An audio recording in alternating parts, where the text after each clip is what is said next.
ఇప్పుడు పాడిందే పాడరా పాచిపళ్ళ దాసరి అని ఒక సామెత ఉందండి. అట్లా ఉన్నాడు ఈ జగన్. ఇప్పుడు ఇంకేమీ మాట్లాడటానికి ఆయన దగ్గర లేవు. తెల్లారు లేస్తే చంద్రబాబుని తిడతాడు ఆయన, తెల్లారు లేస్తే పవన్ కళ్యాణ్ తిడతాడు, వ్యక్తిగతం తీసుకొస్తాడు, వ్యక్తిగతం తీసుకురాకూడదు. హీజ్ ఏ ముఖ్యమంత్రి, he's a CM of AP, అది మర్చిపోతున్నాడు ఆయన. దిగజారుడు రాజకీయాలు అంటాం చూడండి, అట్లాంటి వాటికి పాల్పడుతున్నాడు ఆయన. ఇప్పుడు ప్రజలు వేవ్ ఎటుందో ఆయనకు అర్థమైంది. అర్థమయ్యి నువ్వు సభలకు వచ్చినప్పుడు నువ్వు తిట్టు, కానీ మర్యాదగా ఏదైనా మాట్లాడచ్చు కదా.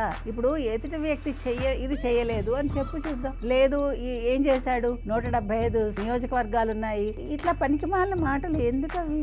పోనీ అవన్నీ వదిలేసి ఆయన భార్యల గురించి నీకెందుకు? నువ్వు దగ్గరుండి పెళ్లిళ్ళు చేయించావా, లేకపోతే నువ్వేనా పురోహితుడివా? నీకు సంబంధం ఉందా? అది వాళ్ళ ఇష్టం. అది ఆయన పెళ్లి చేసుకున్నారా, ఆయన వదిలేశారా, వాళ్ళకి ఇష్టమైందా ఇష్టం లేదా, this is none of our business అండి. ఎస్పెషల్లీ ఒక ముఖ్యమంత్రి స్థాయి మనిషి అట్లా మాట్లాడకూడదు. కానీ ఆయనకి ఇంకా మేమంతా సిద్ధం సభల్లో ఇంకేమీ దొరకలేదు. మీరు చెప్పినట్టుగా ఎప్పుడు చూసినా పవన్ కళ్యాణ్ ముగ్గురు భార్య నీకు ఇష్టమైంది నువ్వు కూడా చేసుకో, ఎవడొద్దన్నాడు? ఇప్పుడు నీ బాధ అదా? నీ గురించి కూడా రూమర్స్ ఉన్నాయి కదా, ఎవడైనా మాట్లాడుతున్నాడు, అవసరమే ఉంది. నువ్వు ఎవరితో అయినా తిరుగు, నువ్వు ఎలాగైనా ఉండు, దట్ ఈస్ యువర్ వ్యక్తిగతం, మనకు అనవసరం అది. ప్రజలు నీ వ్యక్తిగతం చూడటల్లా, నువ్వు ఏం చేస్తావు, ప్రజలకు నువ్వు చేసే అభివృద్ధి ఏంటి, ప్రజలకు నువ్వు ఇచ్చిన హామీలు నిలబెట్టుకుంటున్నావా లేదా, ఇదొక్కటే వాళ్ళు గమనిస్తారు.